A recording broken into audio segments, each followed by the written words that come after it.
This podcast is sponsored by BetterHelp. We may be a comic duo, but we take mental health very serious. BetterHelp is the world's largest therapy service and is completely online. BetterHelp is a network with over 30,000 licensed and experienced therapists who can help you with a wide range of issues. To get started, answer a few questions, and BetterHelp can match you with the right therapist from their network. You can message your therapist at any time and schedule live sessions when it's convenient for you. If your therapist isn't the right fit for any reason, you can switch to a new therapist at no additional charge. With BetterHelp, you get the same professionalism and quality you expect from in-office therapy, but with a therapist who is custom-picked for you, more scheduling flexibility, and at a more affordable price. Get 10% off your first month at betterhelp.com/amp. That's BetterHelp, HELP.com/amp. Welcome to Anxiety Makes Me Poop. Hello. Hello, everybody. Y'all ready for a poop? I know I am. Did you have your fiber today? Extra cup of coffee? Gonna get it rolling here. Oh, gosh. How was your day? It was good. Yeah. Yeah, it was busy, you know. It's always busy. Always busy. Yeah. I saw you on the highway today. Yes. I'm driving and I'm like, oh, I think that's Mare. And then we had this jerk in a Jeep that kept getting between us. That was wild. Yeah. Well, I was telling you about the other encounter I have by the walker. I was kindly letting him pass and he flipped me off. Yeah. And even my niece, Steph, said if I would have gone, he would have flipped me off. Right. If I would have paused, he would have flipped me Right. off. He was just miserable. Yep. So I had that the other day too. I was in the right lane in the city and there was a bus in front of me. And the bus goes to pull away from the stop, and I had to turn right there. Yeah. Well, there was a truck parked there, so I had to get back into the left lane. And, of course, this guy won't let me in, and he's flipping me off. And I go to turn right after I get around the truck, and the road is closed, so I have to get back on, right? And I'm like, son of a bitch. Well, this guy that had flipped me off, he had gotten into the right lane, and then he had to cut back over. And I'm like, oh, it's okay if you do it and cut somebody off. And I'm like, I hope you have a great day. Yeah. Have the day you deserve. You know what? Somebody else told me that when I told him the story, and I said, no, I hope he has a great day because I wish nothing but the best for everybody, yes. Yes, good karma, good karma. You get what you put out. I posted on Facebook that the old me would have done a U-turn and told the guy where to put his finger. Yeah. But the new me just kind of laughed and was like, okay, that's on you, Yeah. man. Yeah. That's on you. Yeah. Your misery is not going to bother me, except That's for that I right. did take to socials to talk about it, but it was more of a joke. But that's funny, yeah, because and your dad made a funny comment, and everybody got a good kick out of it, and he is a miserable man that just made everybody's day. Yes, exactly. Everyone was laughing, laughy emojis. Yep. So yeah. Before we start, we're gonna talk about my story. Yes. Yeah, some childhood. Finally. Yeah, it's been a minute. We're gonna talk about Mare today and what has given her a lifelong anxiety. And how she's battled it. So everyone that is listening probably listened to my colonoscopy. Oh my gosh, that was I our forgot last about one. that so one. I mean if that doesn't show you that I have I have no medical stomach issues. Yeah. But I do. Yeah. Have stomach issues. They're mental stomach issues, not physical stomach issues. And I listened back to Kevy's episode and I listened back to yours. And I thought, yep, I can relate. Yep, I can relate. And this is why I have some things that are going on. There's childhood, there's illnesses, there's a bunch of other stuff. So also, like, something that I probably will never be able to relate with a lot of other people is I'm not a mom.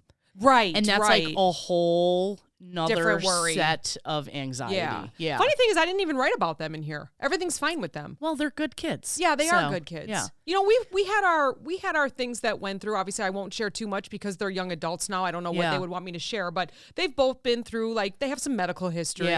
Yeah. And it stressed me out a lot and the family's out a lot. I mean, when it's children are resilient. Right. When they're going through medical things, they just go through it. Yeah. It's different as a parent. parent. They know no different. And I hate to reverse it back on me. But Right. you worry, and because our minds just think the worst. Right. The kids know what they feel. Yeah. They know how they feel. Okay, fine. Yep. Take me to the doctor. Let's do this. Okay, fine. I have to take that medicine. Oh, I have to do this and this and this. Yeah. But as a parent, you're just like your mind, or even like a guardian or anybody, your mind just goes so much further than what's actually happening. Yeah. Where I think as young kids, they just stay with the facts. Okay, Right. this is how I'm feeling. I'm going to go tell the doctor how I'm feeling. And that's it. Yeah. So I really didn't write too much about them because we did it. We made it through. Yeah. They're great kids. They're, and they're healthy, and The least we did of it. your anxiety now. They are the least of my anxiety this month. So far. This month. I'll let you know Yeah. on the next episode when we do part 2. So I wrote here, like, similar to your reflection on childhood, I can also say that I reflect back on a childhood of loneliness. Yeah. Just like you and Kevy said. Yeah. But really, I had people around me. Yeah. I was just a lonely kid. Right. Because, and you'll see why. I think when I look back, I did not have one person with anything that I was going through ask me if I was okay. Right. Like look at me and say, oh, she's acting that way. Is she okay? And I know a lot of people say that they had that one teacher or that mentor that really made the difference in their lives.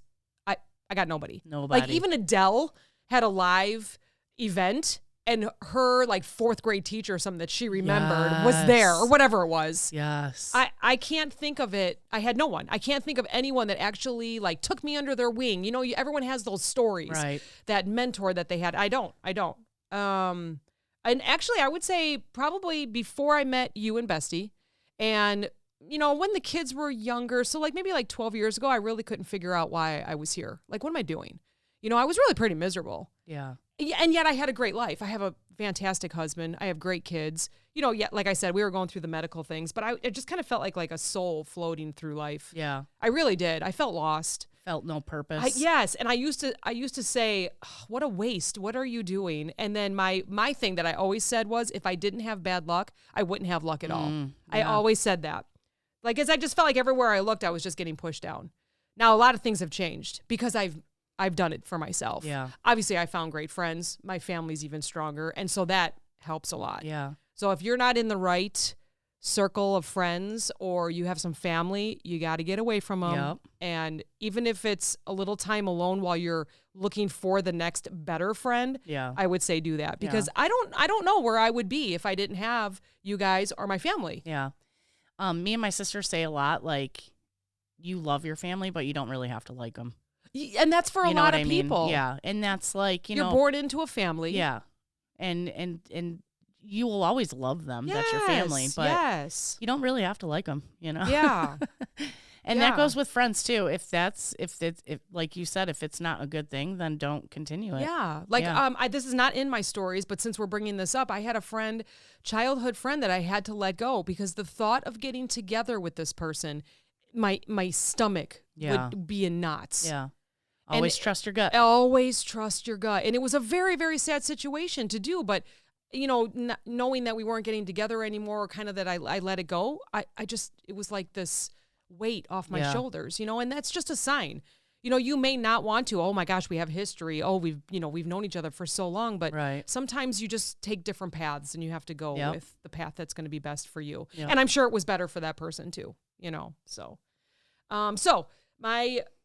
I have these stories, but it's funny because they're almost like dreams because I suffer from memory loss. It's like a joke. We talk about this, right? Yeah. And I was actually just talking about that. I did the trail around Lake Geneva on Sunday. We were kind of talking about that. And she had, it seems like we kind of paralleled a little bit. She had some similar things. It was like, wow, I didn't know that. I didn't know that either. But kind of the same type of thing. Yeah. So I would say I was trying to figure out how many years I have this, what's called disassociation or detachment from reality. Okay. And it's about 18 years. Wow. Yeah. Where I don't have the memory of it. And it's a protection thing. Yes. My body, like you hear those that have gone through very traumatic events. Right. They don't remember the situation. Right. Yeah. That this is me. And people think, how could they not remember if it was so bad? And it's like, because your brain literally blocks it out. It does. And it has. Yeah. Like actually on social media, we had our 30-year anniversary or something like that. And people were posting pictures and tagging me in them. And I'm looking at these pictures and I'm like, I don't remember being there. Some of the people I couldn't even pick out. I couldn't remember. And like I couldn't, like the one girl had her arm around me and I couldn't even picture what it felt like to have her arm around me. I had no memory of this Halloween party that I was at when I was 10. Yeah. You know, it's really crazy. I don't remember any of it. So unfortunately what I do remember, and I think this is just how my brain works, is a lot of the negative things that happened when I was younger, which sucks. Right. But now that I've been kind of going through that coaching that I'm going through, and I saw a therapist last year, there are a couple positive things coming up, which is kind of a weird feeling to me because I'm so used to thinking about the bad and how I'm going to protect myself. Right. And you got this guard up and then like something great and positive will come through. And I'm like, I don't know how to react to this. Yeah. Should I be smiling? Yeah. It's such a weird feeling. You're like, was that a dream? Something good happened. No way. I had a good birthday that year. Yeah. No way. I know, right? I don't know. It's just weird. So yeah, I just want to bring that. I'm sure other people can understand that. That's probably one of my best memories is my birthdays as a kid. Oh, that's great. Yeah. See, now mine are filled with anxiety. Like, you know, inviting the friends, or I really didn't have any friends. So it was like inviting acquaintances and what are they going to think about my house or what, you know, or how about maybe not getting invited to a party, or I just was never not invited. I was so naive and just really not as mature as the people that I saw that I know I had no filter. Yeah. I was saying dumb things, you know, and that kind of stuff happened because I didn't know any better. It is, but it's stuff that I still remember that I was like, wow, I don't know. These are the thoughts you have at 10 o'clock when you're trying to fall asleep at night? Yes. What I said at that one And then you party. take a nap and then it's like 2 a.m. and then you think about that kind of stuff, you know? Oh, it's just crazy. So I actually have been diagnosed with PTSD, OCD, and low self-esteem. Yeah. That was 2 years ago. All right, I'm in my 40s already. So it was like, okay, let's work on this stuff. Yeah. Because I do wake up in the middle of the night hearing things that I used to hear like as a child, and it literally makes me sit up and jump up. I love my dad. He was a little bit of a drinker when we were younger, and he was a little bit tougher. He's great now, no drinking. We just get along so good. Yeah. He's so funny. But he used to say my name in a certain way, even after having my kids. Yeah. I could hear it in the middle of the night, and it would make me jump up like I was doing something wrong. That is crazy. Yeah. I can really trigger my sister, too, by saying her name the way my mom would say it if she was in trouble. She's like, stop it. And I'm like, I'll say it again. Well, and I'm not saying I didn't deserve it. I know. You know, it was just the way that it came out, right? Right. Because he was in the trades, concrete, and he had to go to bed early. He was waking up at 4 o'clock in the morning. Right. Well, I was like this high school kid that wanted to stay up till 10 o'clock, and he needed to go to bed at 7 or 7:30, and so the whole house had to be quiet. So I would hear my name if the music was too loud. So, you know. And you had it on like 2, volume 2. Yeah. And you'd still get yelled at, and you're like, God, they don't even let me live my life. Of course. So dramatic. I was on the rebellious side. Oh, that's so funny. I went through the same thing, too, because my mom was a truck driver. So, yeah. Yeah, I can relate with you on that one. But now that I'm getting older, so I love my house loud. My kids were allowed to do whatever. Like my son's a gamer, and his bedroom's right above mine. I could hear him all night long. He would keep me up. I didn't realize how loud he was until his ass moved to Florida. Until he left, and you were so quiet. It was spooky quiet. Yeah. Like I would hear a creak upstairs. I'm like, who's up there? Who's up there? He's gone. Who's up there? So I did exactly the opposite. Like bring the friends over, be loud, because we weren't able to because Dad had to work, which makes sense, right? No, nothing bad there. So can I say a story that relates to yours is my neighbor grew up with your brother, right? Mm-hmm. Yeah. Mm-hmm. And he said, oh my gosh, we went to Meredith's house like maybe twice. Yep. Like he always came to my house. Yep. Like we never went to his house, right. you know? Right. Yeah. So my dad knows this story. So if he's listening, he's going to laugh at this. So this is how it was. This will be the best example. So I was a sophomore or junior in high school, finally liking the boys, you know, not feeling as awkward, even though I was just super awkward and ugly and whatever. We'll get into that. And just didn't know what to do, you know. So finally I had someone that wanted to come over, bring a couple friends over. And I said, well, my dad is sleeping. It's Friday night. It's 7:15. My dad is sleeping because he worked Saturdays. I said, we can sit out in the back, you know. And so we were sitting back on the patio on a, what are they called? Picnic table? Yeah. And we were just chatting for a little bit, but I do remember feeling the anxiety of if we wake my dad up or whatever, you know, because my mom knew they were coming over, but Dad didn't because he went to bed. And all of a sudden the back door opened. And it was like we're in trouble. they were only out there for 45 minutes. He was like, nope, out. Oh my And we weren't gosh. even loud. He just didn't like the idea of like boys coming over. Yeah. Very protective, And so God, I think about the things we they did in my backyard. they start to stand up, and my dad says, "You need to get your oil dripping piece of shit car Oh my God. off my concrete driveway." And I was like, "Oh my God." That is And so I walked them to the front. embarrassing. They get in the car, and I'm just like, "Call me." They're And like, they, we will never talk to you again. This house sucks. This house is a freaking prison. I tease my dad for that all the time. I Yeah. don't know if he remembers it or not, but I tell him all the time. I'm like, "Oh my gosh." I'll tell you what, owning a concrete driveway is no Oh, joke. no joke. Yeah. No, again, yeah, don't blame him. Yeah. And it was probably just an old, I don't even know what it was, Yeah. but It's yeah. like these fucking I think punk-ass kids. I think I dated somebody that like drove a Gremlin too. I'm pretty sure it Oh like my dripped a God. little oil on there. Yeah. Oh, whatever. But anyways, so so one of the things that I want to talk about is another thing is like when my family talks about me, it's a lot of stories about being like sassy pants, or that I would say something, or they have this one story that they talk about all the time.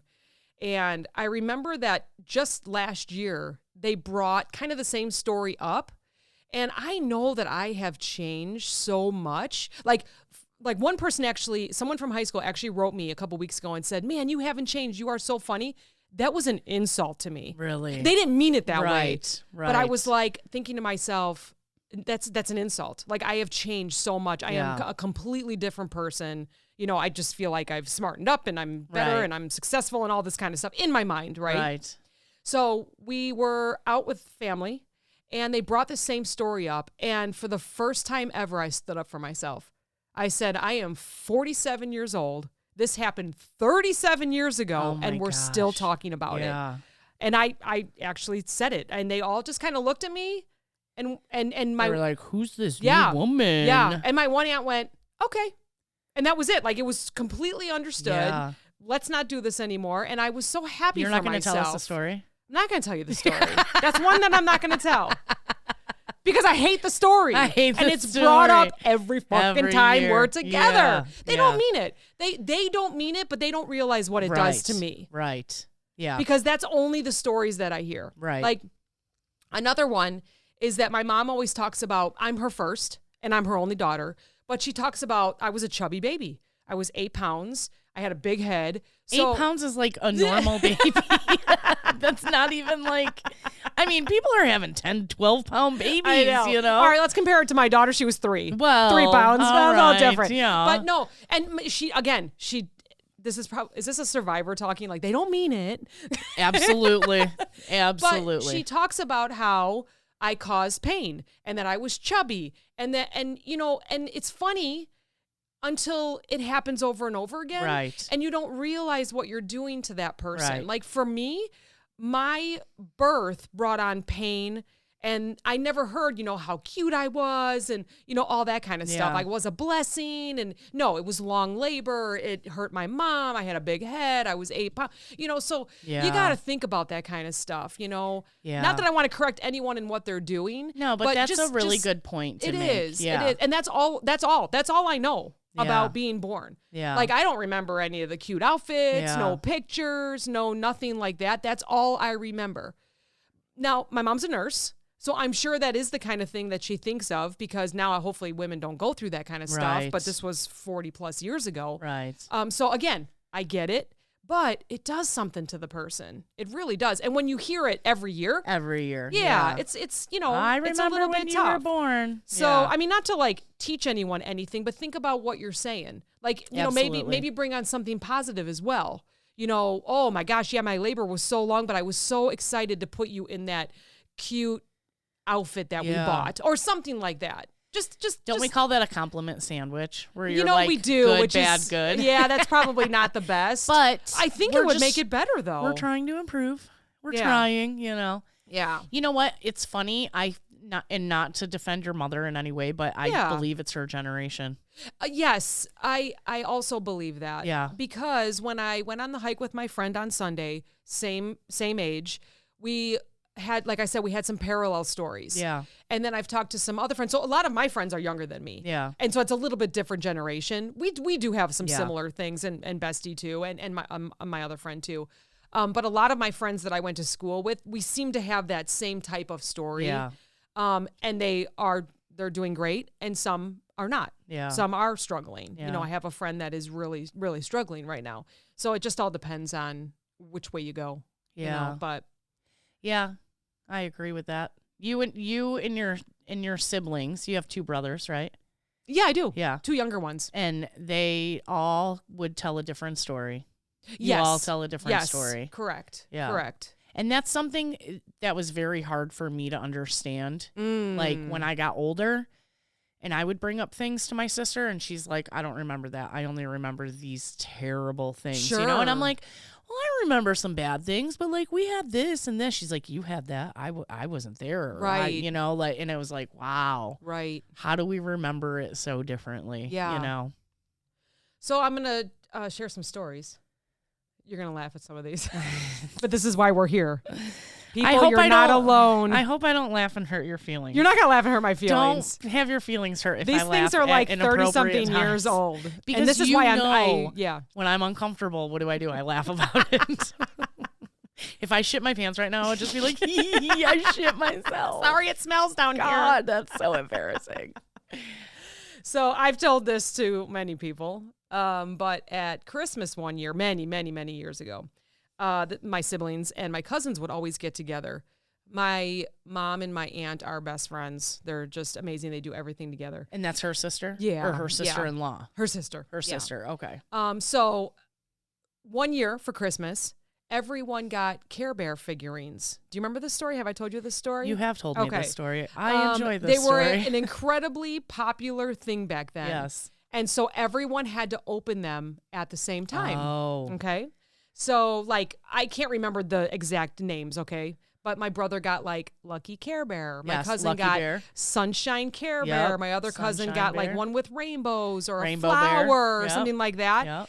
Happy. And so I'm looking around and I'm happy. And I am telling you right now, this is why I have PTSD on Christmas morning watching people open gifts. It is unbelievable. I cannot explain to you what it is to open a gift in front of people. Yeah. And this is why. Okay. Yeah. So sunshine, rainbow, flowers. And so I'm watching, I'm like, oh my God, this is so sweet. I love the Care Bears. They gave me Grumpy Care Bear. Grumpy. What do I do as like a very young child? I started freaking crying. And you know what they said? See, that's why we got you that one. Oh my God, that's so traumatic. I hate this story. I said I love this story. I hate it It's so the worst. It's the fucking worst. Really? Oh my God. Poor Oh, Meredith. don't cry, but that's why we got it for you. You're always grumpy. And And I it's swear to so- God, I'm not. Yeah, that's so crazy because knowing you for 10 years, Yeah. obviously I didn't know you when you were a child. Right. But knowing you for 10 years, I would have never bought you that Care Bear. I probably would have bought you Sunshine Bear. Right. Yeah. Cheerleader bear. Something. Splits bear. I was Yeah. always doing the splits Yeah. and kicking and, Yeah. you know, outside and Yeah. I don't, it's wild. It's totally wild to me. See, that's why we bought it for you. What a bunch of assholes. My mom's listening like, oh, great. Sorry, Ma. Great. Thousands of people Sorry. are listening. But no, I mean, and you do, I mean, I don't know. You do things because it's what I'm sure they were giggling, shopping, like, ooh, let's get Yeah. her this one. She's Yeah. okay, but let me just say, and this is the whole theme to my episode. No one asked me if I was okay. Yeah. Again, with no mentors, no protection. Work it out on your own. Right. Really. I mean, Right. truly. From what I can remember, right? And you were I the don't oldest. I have memory loss, so Yeah. I don't know. But this is, I think I would have remembered if someone was mentoring or asked, and I'm the Yeah. oldest. Yeah. No one, which is why I related to being lonely. Yeah. Because then it was like, okay, let's try and make this better. Okay, don't worry about it. You're fine. Okay, you know, I mean, Grumpy Bear sat on my dresser, you know. So another thing, and we're going to go back to first grade now. So someone with anxiety, and this is why we're here, poop, pee, all that fun stuff, right? In first grade, I actually had incontinence. Like I could not hold my bladder yeah. because of the anxiety that I had in me. Okay. Yeah. So here's another funny story. Oh, shit. So I was in first grade.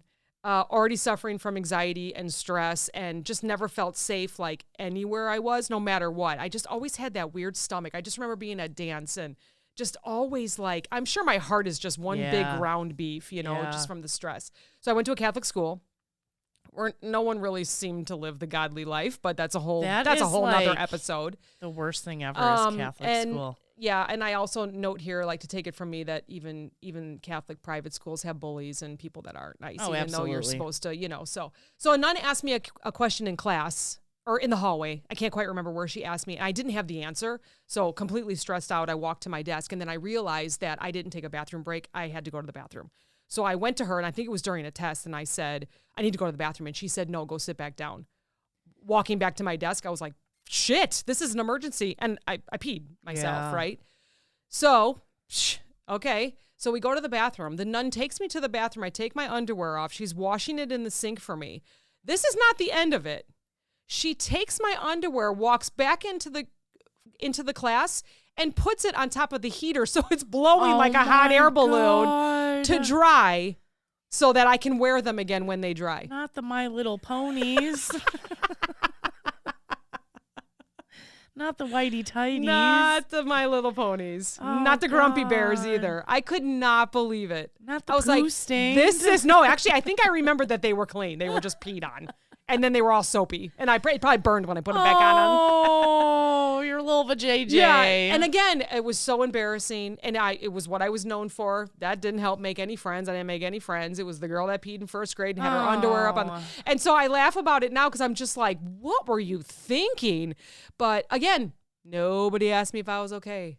Nobody asked, why are you so upset? Why do you have anxiety? Why is your face all red? Nobody. Why are you in first grade and peeing your pants? Right. Like, I didn't have a problem. Right. Because I was a dancer, so you had to hold it while you were on stage and all that kind of stuff. And, I didn't have a problem. It was nerves. Yeah. It was 100% nerves. Yeah. I don't know if, like... I've talked to someone that I work with. When they were younger, they were talking about how they were like teenagers and they got pulled over when they were 16. Oh, God. And they immediately felt like, okay, I got to pee. I got to go. That's the feeling that I can explain, where you're just like, oh my God, why am I getting pulled over? Yeah. And you get that stress, when you're younger. Right. Now we're like, oh shoot, is it a headlight? You think a different I thing. still could almost shit myself when I get pulled over. And I'm not even doing anything wrong. And I still just want to pee everywhere and throw up. Oh God.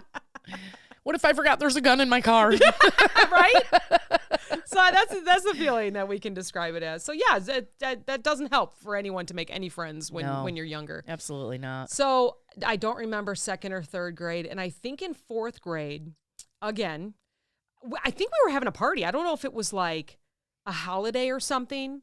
And we all got candy. And I walked out to the locker and I had a green... do you remember this story? Yes, you've told me I this had story. a green It's round terrifying. candy. Yeah. What are those called? Like they were... Gobstoppers? Kind of, right? They were the clear ones that were kind of sour. Oh. Well, I popped one in my mouth, and I think I went to go say something or move out of the way from someone else, and I started choking. Yeah. And I had a taffy apple in my hand, and I'm holding it, and everyone's looking at me, and I'm just like, oh my God, I'm choking. Like I could not breathe. Oh my God, that's And so I ran scary. over to down the hallway to the water fountain and I couldn't swallow. It was nothing was happening. So then I remember holding myself, walking back. No one's around me. I'm just like, I'm dying. Like I was truly like fading out, and I'm like, oh my God, this is horrible. So someone must have went and got the teacher, because I just remember looking at her, and I was like, everything was starting to turn black. Yeah. And she looked and she started hitting my back. And I started walking like to the office because I was like, someone's got to save me here. Like something's happening. And finally she was able to save me. Oh God. So that was good. I remember spitting it across the hallway, and I took this Jesus. really deep breath, and I was like, okay, wow, that's what death feels like. Like it was so scary. All I remember is I grabbed my backpack in embarrassment, and I walked out, and it was the end of the day. So it's just like, you think about this kind of stuff and you're like, God, it's terrible. It's so lonely. You know what I mean? So Like and you have no one to tell. I highly doubt they called my mom. No, they were like, she's fine. Yeah. Especially back then. Right. Of course. Of course. Mom's working. She's a nurse. She can't leave. Yeah. Dad's on a job. He can't leave. Are you breathing? Okay, cool. Yeah. You're fine. You'll be fine. We were playing hockey one time, and someone accidentally hit their stick up and hit me in the face and cut my lip. I have a scar still It's one of these sides. I have a scarf still. And it probably needed stitches.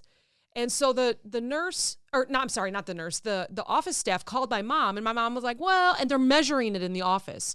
They're measuring it for my mom because, again, she was at work.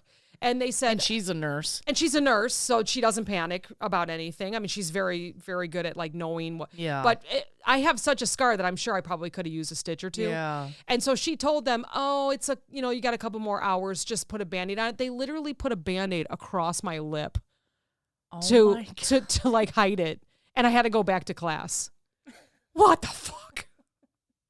Just come pick me up. Do you know that, like, you are reminding me of so many stories? Please just come get me. My kid called me once because he was having a stressful day and told the nurse his hair was falling out. You bet I picked him up. Yeah. I left work and picked him up because I did not want him to have to worry that his hair was falling out. Oh, my God. I had a cut on my lip that is still a scar. Like, I can still see it. Especially when, like, after we go to Florida and come back, you can see it because, scars don't tan. Yeah. I have one. Yeah, you do. Yep, on your lip as well. That one was from much later in life, though. Oh, my God. So I hope everyone's laughing and relating to some of this stuff because it's like... terrible. And again, no one asked. No one asked. Do that to my best friend and find out who you are. I'm sure it was an accident. I had mono in 6th grade, me and my brother. My brother's 13 months younger than me. I had mono, so it was like... Because you were making out. Nope. Peeing, with yourself choking, in the mirror. Cut lip. Nope. Nobody was making out with me in 6th grade. God. I had mono. I don't know how we got it. Probably from dance or, whatever. So, so I slept for a week. And during that time, the class in 6th grade was learning the U.S. Constitution. Oh, God. Remember, you had to take that class to graduate? Yes. So as the second that I was feeling better, they would send the homework home. I think my mom would go and pick it up and bring the homework home. But I have always been someone that has always been sick. Like, if I get sick, it's bad. And so I slept all week. I could not study. I just didn't want to do anything. I don't know if anyone's ever had mono, but you cannot do anything. My brother even had it worse. Yeah. He was really bad. I think he almost passed out in the shower the one time, and we had it together. So during this time, finally feeling better, not studying because I just couldn't. So they had done like weeks of studying and class and like practice tests and all that. So I got back and the teacher said, tomorrow you're going to take the test. Oh my God. I'm sure that you studied all week. And I'm like, no, I didn't. And so I tried. I think my mom tried to help me that night. Like, we were going through questions and it just wasn't like, I was still just exhausted. Tears. Oh my God, this is going to suck. And so the next day I took it. And then every week after that, I didn't hear because they swore that if you didn't pass, you weren't graduating 8th grade. You were going to have to take the class again. They were going to hold you back. I was so stressed. So I walked up to the teacher for probably the 4th time in a row and I said, can you tell me how I did on the class? And she looked at me and she goes, you failed. And her eyes got really big and she goes, there, that's your answer. Oh my God. Swear to God. And I was just like, oh my God. And I immediately ran to the bathroom. I'm certain I threw up, pooped, whatever, because I was so upset. I'm like, they're going to hold me back. I'm not going to graduate with all these people I've been in school with. What the hell's going to happen? Which might have been a blessing. So she never followed up with that, and I still graduated. So I don't know if that was just her sick of me asking, or if it was close enough where I passed, or if I don't know the backstory. I think maybe mom called and said she had mono. Can she do some? I don't remember any of that. I only remember that specific moment. I think that me and you, like, I think I was probably the last generation of kids that they did not want to hold them back and you got pushed through. Okay. You know what I mean? I'm sure of it then. Because so you know me. We took that food safety course together. Remember I was freaking out. I'm like, I failed. I got a 99% out of 100. I missed like half a point. And what did they give you? 3 hours? And I was done in like 15 You minutes. got up and walked away and I was just like, oh my God. I was on like question 5. You're like, it was so easy. Goodbye, everybody. So confident. And I was like sweaty, armpits, butt crack sweat, like swamp ass. You know what, though? I was so worried. I worked in the industry for so long. Oh, yeah. It was nothing to you. Not even like being like professionally trained, It was just common sense. Yeah. And they told you, like, you better read the questions very carefully because they'll word it and confuse you. And this, and I'm going, where? Where did they do that? I don't know where they did that. It was all common sense. They confused me. I had to read it 5 times. You keep the spoons in, you take them out, you use a new spoon. Oh, my God. Crazy. Oh, that's so funny. But I think that it's relating to the story. Yeah. Like, I laugh because we have to do those tests for work, right? You always have the ongoing learning. Training and all that. Yeah. And it stresses me out. Going to the DMV, having to take a test, it stresses me out. If I had to go take the driving test, like the written one right now, I would shit my pants. So me too. Yeah. Me too. Those are the questions that, because there's a person to your left and a person in front of you, and you all pull up to a 4-way stop at once. Who goes first? And it's like, I don't fucking know. Yeah. Who's on the right? First. I don't know. Am I on the right? Are you on the right? Yeah. And it's like left, center, right. You know, I don't fucking know. It's whoever has the balls enough to hit the gas first. Okay, that's who goes first. Let's be real here. Nobody's following the rules of the road. Besides, we stay in our lane most of the time. Well, again, this is why I have PTSD on tests, because I have this fear of failing. So we're going to go to medical real quick. So I have what's called angioedema. I have hives. And I want you to tell the story at work that we were just... Oh, my God. But so for those that don't know, it's a self-swelling disease. There is no cure, and there are no answers. At first, they thought it was peanuts, almonds. There are certain things that I can't have, like dandelions.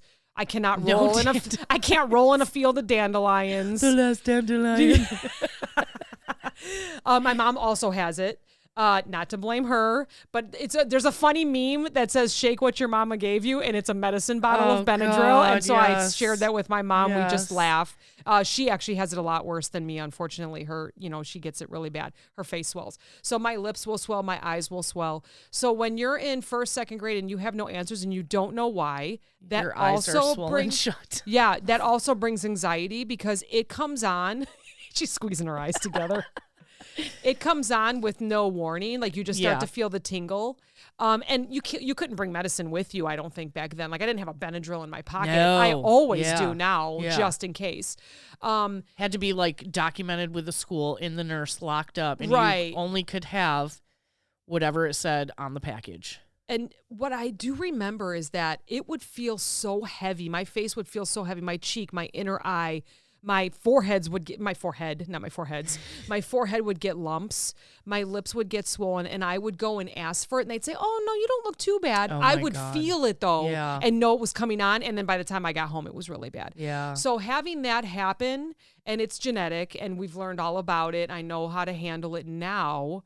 But when you're younger and you're in school and all of a sudden, you're swollen and all this kind of stuff and you get hives everywhere. Jesus. That also does not help with the self-esteem. You're pissing your pants. I was choking on candy.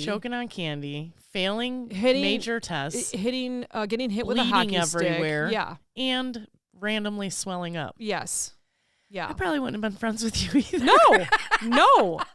I was the stinky swollen kid. I probably would have been like, this girl's going to be my best friend.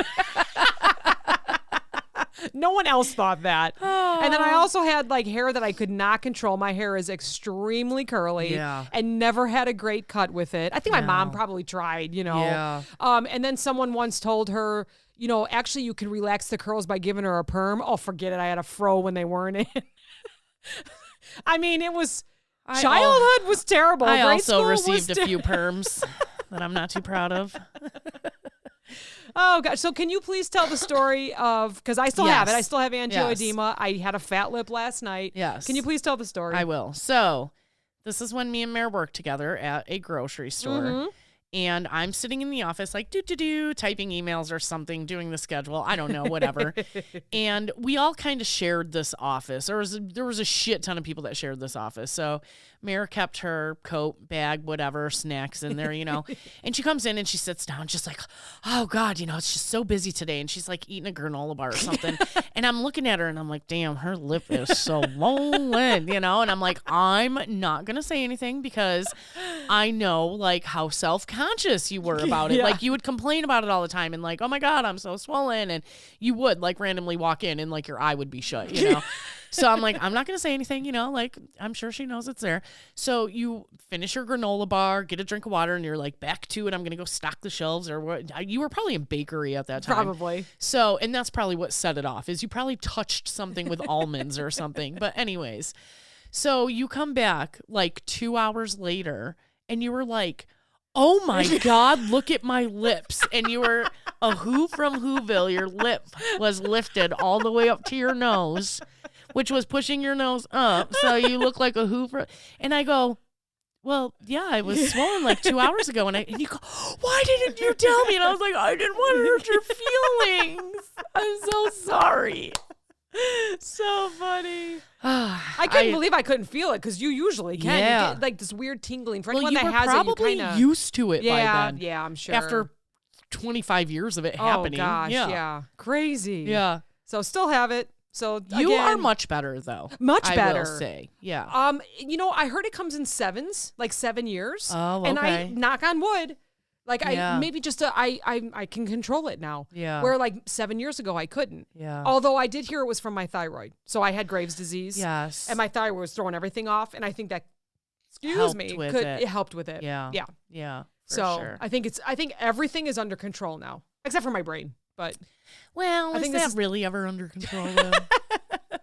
That we're just gonna have to hope for the best on. let's go to high school.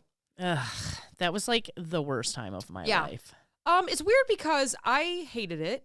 I remember the same exact thing as grade school. Lots of anxiety, hated going, was not a great student, didn't think I was smart, never told that I was smart or that I did anything good. Yeah. And so I, dated a couple of not so great people because I didn't have a self-esteem to date anyone nice. I didn't know what to do. So I dated someone, well, what I thought was dating, someone from another school. So my friend and I decided we were going to go to their homecoming. I think she was dating one of his friends. Before all this person that I thought that I was dating told me, you would really look good in red. Get a red dress. So I borrowed it because that was the year that I had gone to like homecoming, prom, and it gets expensive, right? Yeah, right. So I promised my mom if I was going to have fun at these dances that I would borrow. We would interchange dresses, borrow them. So he said, why don't you find a red one? And so a friend of mine had a red one that she loaned me, and it was perfect. And I said, great. So put on the red dress, go to this house with my friend, and they start taking pictures. And I realized that my date, I'm putting this in quotes now, okay, is not there. And it wasn't really fazing me. I'm just like, oh, he must be coming or whatever. And then I see a couple whispers in the back and a whispers over here. And then all of a sudden we were headed to the dance. And I'm thinking to myself, oh, this is weird. And one of the people that were in this group said, oh, he's going to meet you there.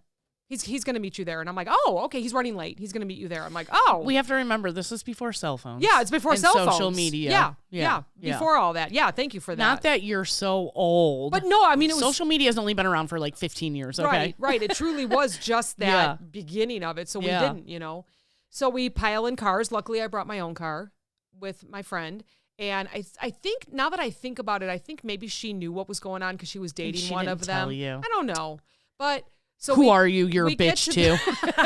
Everyone's going to hate me after this. So we get to the dance and we walk in and I'm looking around and he has a red tie on and I'm like, oh, how nice. We go and take a picture and then he disappears again. And I'm like, all right, what the heck is going on? So I think finally someone told me he was there with his girlfriend, ex-girlfriend, and she was also wearing a red dress. What the fuck? So he pulled the whole thing, because this is how naive and dumb I was, and just wanted attention from anyone that would give it to me, that I showed up to this dance in a red dress. He was there with his girlfriend. I think he dated her after that. And she was in a red dress. And so he's got 2 pictures from that same red dress and red dress. And so I realized what was happening, walked right out to my car and left. I was like, whoa, okay.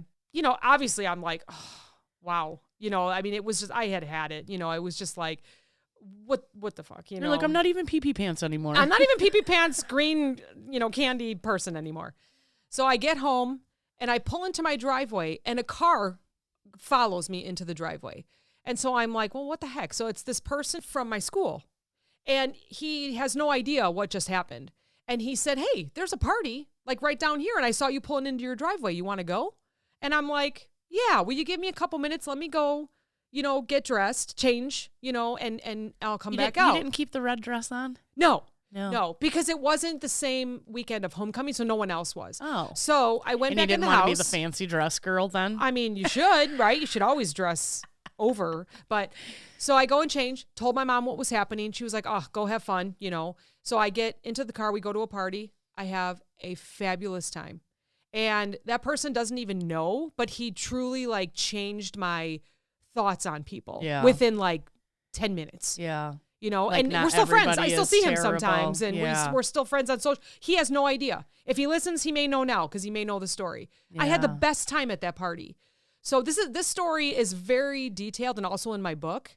But I kind of end it with if the dance doesn't work out, go to the party. Yeah. Just keep taking chances. Yeah. You may I think I was at my lowest low, probably thinking some really bad stuff, and that one person going come to the party and me saying yes, taking that chance.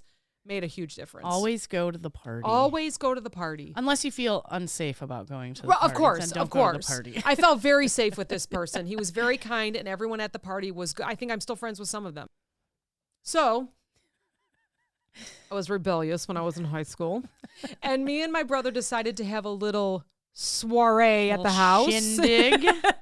We had never done that before. My parents told us not to. And they were going out somewhere. And I was like, yeah, I'm going to be the cool person. Come on over. Oh, God, people smoked in the garage. And, my parents, we didn't do that. You did not smoke. Nobody in your house did. Yeah. And the only joke was when my parents got home and they opened the garage door, like a billow of smoke came out. And they were like, is our house on fire or are the kids a bunch of jerks? Oh, my God. So, people came over, they hung out in the basement. It was like both of my brother's friends and my friends, and it was fine. They only came for a couple hours. You know how it is in high school. You kind of hop around, Yeah. So during this party, someone did go into my parents' kitchen and they stole a stash of money that my dad had. Oh, shit. So that was a very big deal. Yeah. Still don't know what happened. So, they got the house cleaned the house. Parents were pissed, of course, because whatever. This just because we were in high school and we were a bunch of jerks. Sorry about that. Sorry, Mom and Dad. But someone did do that. So that's the worst. I was blamed.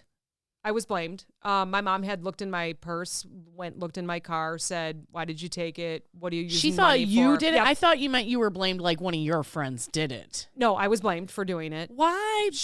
Why? My wallet was open. What are you buying? Looking through receipts, and I did not do it to this day. I did not. But my friend, who was my best friend for just a couple years in high school, learned about this story. And so in high school, I think it was our junior or senior year, the office person that we were pretty close to, she was more close with my friend, also had like a stash of change, like any little extra thing she would put in this, I think it was like a cup or an envelope or something up in this cabinet. And I never really helped in the office. My friend did, I believe. And one day she called me to the office, the lady, and she said, I have to tell you something. And I said, what? And she goes, someone stole my money.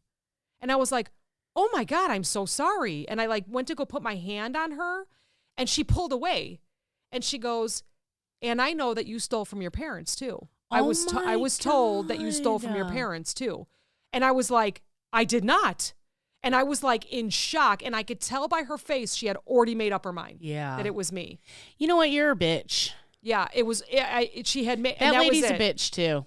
And no one else was questioned after me. What the hell? Yeah. How do they just decide? Yeah, I don't know.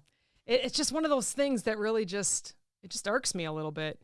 Because you ever have those situations where you just want to protect yourself and share out, I didn't do it. Right. But no one's listening. It doesn't matter because, like you said, she already made up her mind. Yeah. So, yeah. And my friend called me out on it, who I thought was a best friend of mine. But I did some not so great things to her either because of that. I was just like, eh. You were like, I'm going to give myself some bad karma. Fuck it. Okay, let's talk about bullying.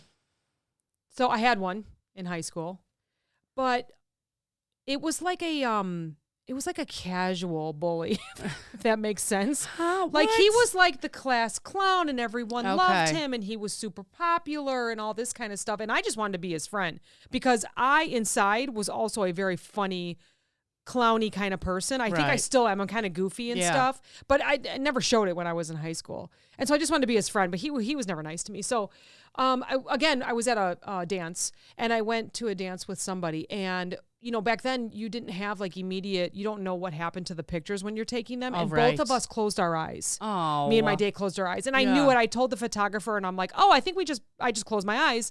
And he was like, next. Like, it was not, and you didn't have digital back then, it was like dinosaur days. And so sure enough, they printed a couple weeks later, and both of us had our eyes closed. And to me, I didn't care. I was just like, oh my God, we look stoned or something. Yeah. You know what I mean? Yeah. So I just looked at them, I'm like, whatever. And I threw them in the trash. Well, this guy pulled them from the garbage, cut them up, and handed them out to everyone, and like made it a big deal, even though I at first did not care about it. Well, then all of a sudden, then I was caring about it because then it was a joke. Right. And so it was like, I don't know if he like hung them anywhere. I can't remember. My brain blocked it. But I remember that it was just like a big thing. So many, many years back, they decided they were going to do this. I think it was like our 20-year anniversary. They were going to share a whole bunch of pictures. And of course it came up again. He still has it. And so everyone that didn't like me in high school had a field day. Oh my God, ha ha ha, on socials. And I was just like, still didn't care because I know what happened. It doesn't freaking matter. That actually didn't bother me. 2 years ago, I was on the road. No, 3 years ago now, I was on the road. And I get a message from him. And he was like, hey, because we were, I don't know why, but on social media, when you first get on Facebook, you add freaking everybody, and I forgot I added him, and he sent me a message, and he kind of started off with like some bullshit stuff like, hey, how's it going? You're so great at this running stuff and all this kind of stuff, and I'm like, oh, thanks, again, back to my childhood, like, oh, this is the class clown wanting to be my friend. Yeah. And then he sent it. And he said, remember this? This is so fucking funny. I'll never forget this. And it was the picture of our eyes closed. So then it bothered me. But it never bothered me. I didn't care. It wasn't like someone I was dating. We just went. And I thought, what a fucking turd.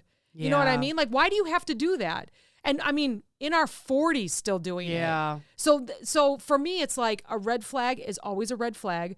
A bully will always be a bully, no matter what. Yeah. And I think I wrote something back like, you know what? I've kind of lost all those days. Really don't need this, And then I ended up I think he wrote back, ha, ha, ha, or something like that. Like he'll always be a jerk. And so then I finally just blocked him on everything I could possibly block him on. But for some reason, that it bothered me then. Because that's a form of bullying. Right. And so back then, we didn't have that. I am so happy for the kids that now have someone they can go to. They have some kind of liaison that can say, what is happening? Give me the facts, and they're protected. Yeah. Some of it goes a little too far, right? I will say that, but I think I would have been a little more protected. But, again, I don't know, because the school nurse was in there measuring your lip. I don't know if they would have done anything. This is very true. This is very true. I don't know. They would have been like, get over it, Meredith. You're fine. And stop stealing from people. And quit pissing your pants in class. I hope people are relating. Like, oh my God. I hope their childhood was not as bad. Or if it was like similar, at least they're like, oh God, thank God. We took a little pee break, and I'm like, every story you tell, like, I have one. Yes. So, yes. Oh, man, it's crazy. Absolutely. So I was a cheerleader for many, many years. And in 7th or 8th grade, I was on a kind of like the best of the best type cheerleading back then. We didn't the varsity cheerleaders? Well, it was like like a club where it wasn't part of your grade school or high school, but it was like if you were good, Travel you went cheer. And yes, okay. Yes. You would compete. And, I was good. I was good at it. I was tall. I was thin. I was the base. No one fell. And made a couple friends there. And we went to go compete. And I remember working so hard. And it's like I still have the VHS for it. Oh my God, it's pink. It's pink. The VHS, that was cool back then. Do you remember? Yeah. So, and I remember after the competition, we had gotten a 99 out of 100, and one of the judges noted facial expressions. And so it's a group of maybe 20 of us or so. The coach looked right at me and she said, because someone didn't smile when she was in the front row. Oh my God. Swear to God. And I was like, oh my God. It completely changed how I felt I was at cheerleading. I was no longer good. Oh I my let the team God. down. That lady's a bitch too. Why is everybody around you a Unbelievable. bit? Am I a bitch? No. Because you're surrounded by bitches. Oh, gosh. Are you sure I'm not a bitch? No, you know who is the bitch? Is the whiny bitch here that's telling all her stories. Oh, gosh. So, I mean, that absolutely just stopped my confidence in cheerleading. Yeah. And it was really one of the only things I had. So, Yeah, super, right? super sad. I did it through high school, but then my senior year, I was just absolutely falling apart. Like, a person can only hold on for so long, and I really just didn't have like a great youth. And I went to go try out for the teams.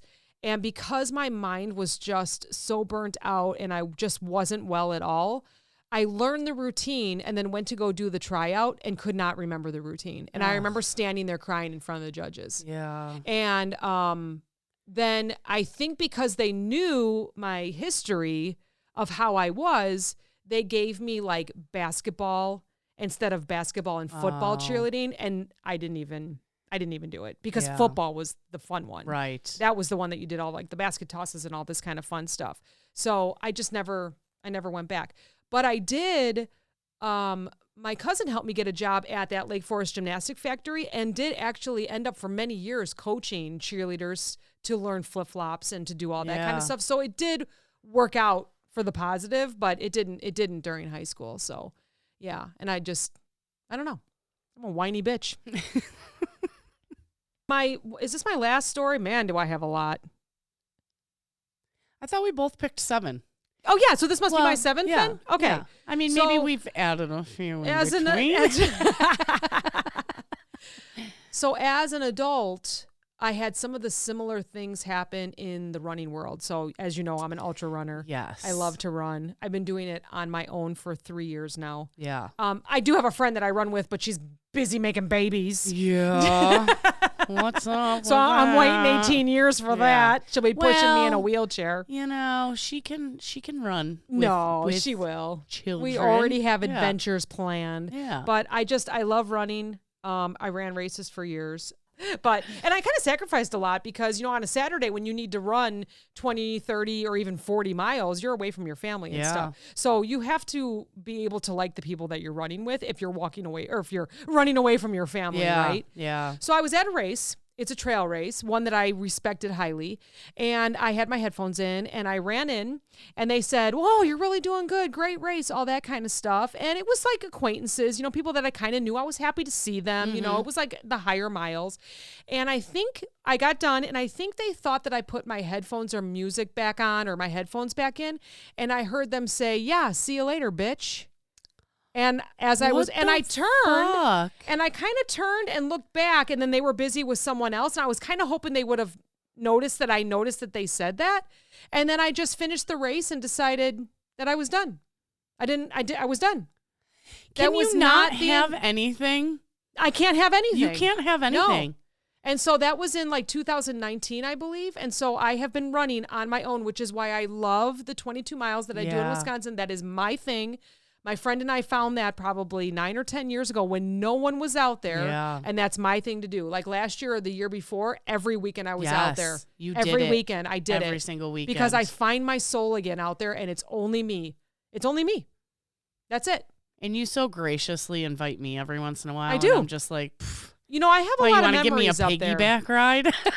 I really do have a lot of memories up there. I've brought a lot of people there. I mean, lots of people. I just did it on Sunday with a friend I hadn't seen in 30 years. And, it was like 30 years hadn't even passed. We just chatted about family. That's fun. You get up there and you're looking at the leaves and, 22 miles is a lot. Yeah. Walking, running, hiking, whatever it is. It's 6 hours. 5 hours, 6, however fast you walk or run. 10 hours? I've been out there before with people when it was 9 hours because it's taking pictures. We stop at a bar, we have a burger, all that kind of stuff.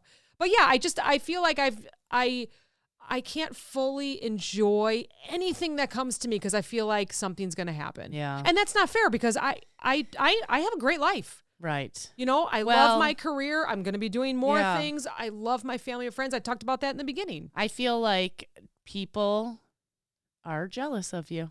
I think people get very envious. Especially social media ruined it for everybody, right? It did. because you only see the good side of most people. Yes, some people put all of their shit on social media, but you're not one to do that, okay? No. Right? No. You're not going to be like, oh, me and my husband got into a fight tonight. You know what I mean? No. So anybody who looks at your social media is going to think, oh my God, she's got a perfect life with these perfect children and her perfect husband and her perfect home and her perfect body. And she perfectly runs everywhere and everything just always works out for Meredith. And it's the truth. No. Fucking bitch, you know? Yeah. And that's what people see and perceive. They don't know the damage, the stress you went through with both of your children when they were in and out of the hospital when they were younger. They don't know anything. They don't know the shit that happened when you were younger. Yep. They don't know anything. Yep. All they know is what they perceive. Right. And very jealous and very envious, right? So on the flip So side fuck 'em. of that, yeah, right. On the flip side of that, though, if you are seeing that and you're jealous or envious of someone that you think has a perfect life, don't. Just focus on yours. Don't worry about shut the socials down then. Right. Shut them down and just go work on yourself and those around you. Yeah. The best story I ever heard is, and I told my son this last month, that, and I know many people have heard the story, but I'm going to relay it again. So if the cabin air pressure in an airplane drops, the oxygen masks drop. And what do they tell you to do? Put yours on first before you help anybody else. That is life. Yeah. You need to make sure that you're okay, you feel good, you're breathing, and then you can help others. Yeah. So get off of socials if you're jealous, and because all that's going to do is cause a ripple effect within your family. You're going to be crab. You may not even notice it. You might be crab. You might be sad. You might be, and you may not even know why. It's because the socials are just in your face. They call it romanticizing, actually. You know. Yes. So if that's you, just think about it. Like, what can I do for me now? This is not a selfish thing, right?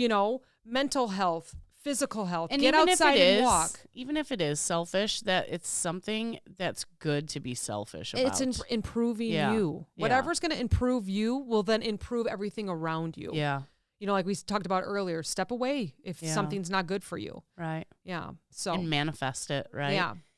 Some people call it manifesting. Some people call it praying. Whatever you call whatever. Do it for you. Yep. Do it for you and everybody that you love. Happy, healthy, wealthy. Right? Yes. Oh, I love that you say that. You remind me and Bestie of that all the time. So I was like, I really need to improve on myself. And then it's always been in the back of my mind to want to help other people. Yeah. So I started taking classes. I am like a master life coach now, a career coach. Like I've been taking all these classes on my free time while I'm running, while I'm home, and so I'm taking all of these classes, not therapy. I'm not a doctor, but it's just about maybe sharing your experience and then maybe helping someone plan for their next move. Yeah. Or helping them or shared experiences or anything like that. So I'm really excited about that. I think the plan is to learn all I know this year and then maybe pull that into 2024 and see what happens. Hopefully that ages well. I feel like because even just talking about it with somebody could definitely help. Yeah. Yeah. Do you feel like better that you put this out into the universe? I do. Or do you feel like, whatever, it is what it is? Yeah, I think when we're done recording here, I'm going to let it go. I'm going to shut down the word, the Word document that I have. And I don't think I'll ever think about anything again. Yeah. And it's such a great feeling. Yeah. It's such a great feeling. Now, I am writing a book. So you're going to hear some of these same stories. And the book is actually going to be like the podcast, Anxiety Makes Me Poop. Yeah. And it does have short stories, so true short stories of my life. But the last couple sentences of each story is how to overcome it. Yeah. How to overcome it. So a perfect example is, and they're very fun ones. Like some of them are kind of fun. Some of them are a little more serious and how you can look at it a different way. Right. And so I'll end with this. And everyone that I've told loves this.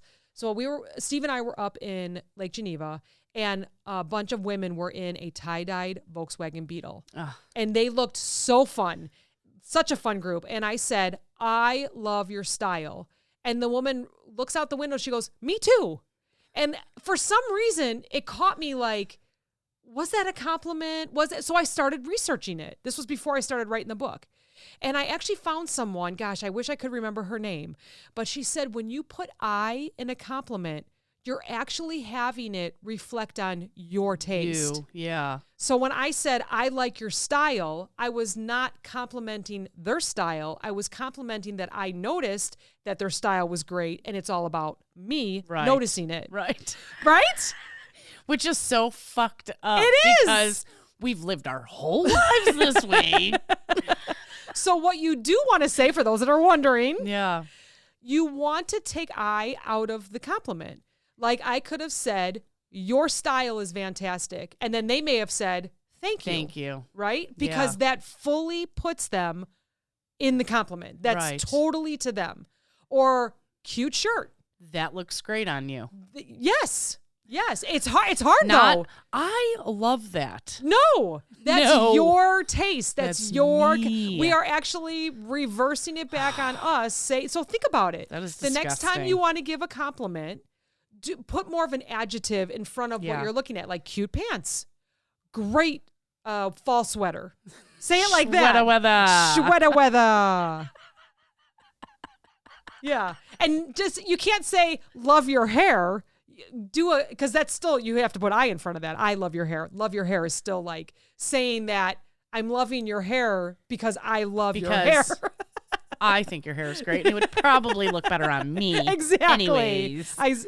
So that's a great cut on you. That's a great color on you. Stop. Think adjectives.